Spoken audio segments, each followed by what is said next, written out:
Why you are here in Amos and Ibis compound? Because of living. Hindi kayo pumunta dito siguro para magnakaw, maging tamad, no? Maging magpabadlong, para hanap buhay. Yun man lang talaga ang pakay. But hindi natin akalain na sa ganun ng mga pangyayari ang kagustuhan natin. There is always hindrance. No, may mga babagsag siya. Satan is a very powerful also in us. Trying hard na tayo ay maging masama sa kanya. That's why yung mga masama, patayin ka agad para hindi na magbago. So, malas ang mga mamatay na hindi nakapagbago sa sarili because we know that according to the Bible, close provision yung pagkamatay. So, kung ano ang ginawa mo nung mamatay ka, yun na. Yun ang paniniwala natin, mga Seventh-day Adventists. Yun ang din ang paniniwala ng totoo may Panginoon according sa Biblia. So, I appreciate no, sa inyo na pumunta kayo dito, nagtulong-tulong. Siguro, you are not, sa sarili niyo talaga nakagustuhan. I believe that you are also selected and chosen by God na magpunta dito para magtulong, maghanap buhay. Amen? Amen. So, I hope and pray na ganun sana. No? Hindi sa ating sarili because we have our own self-interest kaya magpunta dito. Alam ko mga kapatid because you know, galing ako sa service ng law enforcement. No? Ang mga problema, bakit may mga problema ang mga tao, mahuli, makasuhan, papahiran ng kumpin kasi personal interest. No, hindi pa kontento sa sarili, kaya magnakaw, hindi pa kontento sa sweldo, ang gobyerno, kaya mag-corrupt. Mayroon. But we talk about giving. Sa langit, ang pinag-usapan natin ngayon, in which magsasabi, before we go to heaven, before we accept God, or even we accept now God, we are now living in siguro masabi natin, ungodly living. We must first change our behavior and character. How? Ayun na. Every circumstance to tell you can change our behavior. Nagpunta kayo dito. So, yung character, yung behavior mo na hindi maganda sa inyo, saan ka galing, pag magpunta na ka sa maraming tao na hindi mo pinsan, it will change because of that circumstances. Amen, mga kapatid? Amen. Kaya hindi naman pwede din kung mayabang ka sa inyo dito, mayabang ka rin, mamatay ka. Kaya maraming yung mayabang dito, magtanungan kayo, so wala nang mangyari. No? So, circumstances can change your behavior.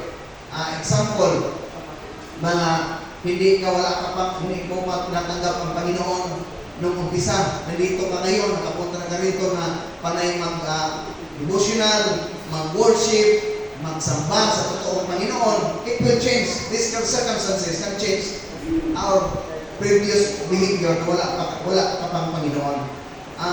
I-encourage ko lang ang bawat isa sa atin. Bakit may mga problema?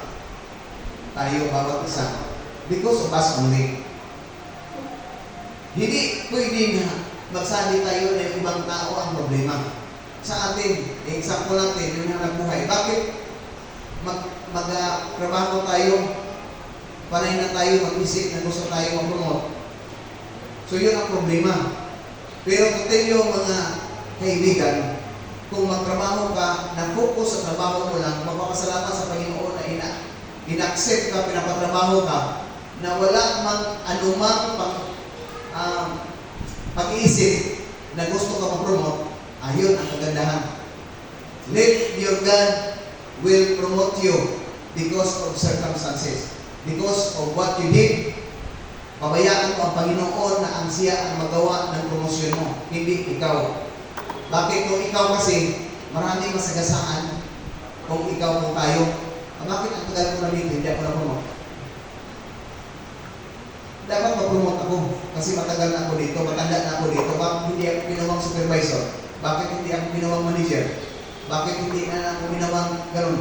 So may personal interest. Mayroon kang hidden agenda sa buhay mo, sa isip mo na gusto mo, na hindi naman gusto ng Panginoon. Because you plan, you think, ang Panginoon na sana ang bahala.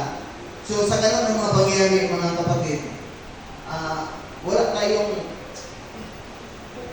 there's no wrong in the place of heaven for us na mag-isip ng kagustuhan ng sa ating sarili. Ang pinakamaayo, trabaho lang. Ngano na ako din kay panginabuhi. Why laing? Pasag nila lang ang Ginoo nga mag-promote, pasag nila ang Ginoo nga masatisfy ang imong pamilya, mabuhi, gumikan kay ng kugi o trabaho ang mga worker sa LDS. Ang iba kasaligan ang katawhan na nagtrabaho aning food product sa LDS. I'm joking here. I will not magsasabi ako, magsalita ng sa labas. Dito tayo kasi ang mga tao sa po, taga dito ng pupulis kayo. Magsalita ako ng parte ng pulis, ano? So dito tayo, dito kayo why? Because you are calling by God, not yourself. Bayaan mo lang ng magsabi niyo, kapatid mo, tinawag ko kayo, pumunta ka rito.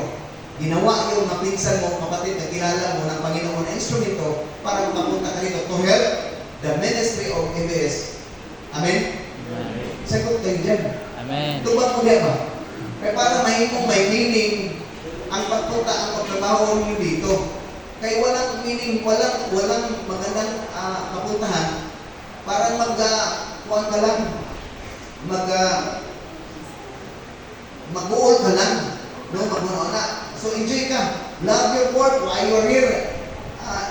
Higugma ang inyong trabaho din eh. Kaya kung imo higugma ang inyong trabaho din eh, mga kaibigan, mga higala, enjoy ka sa imong trabaho. Before I end, gusto ko isalit sa inyo.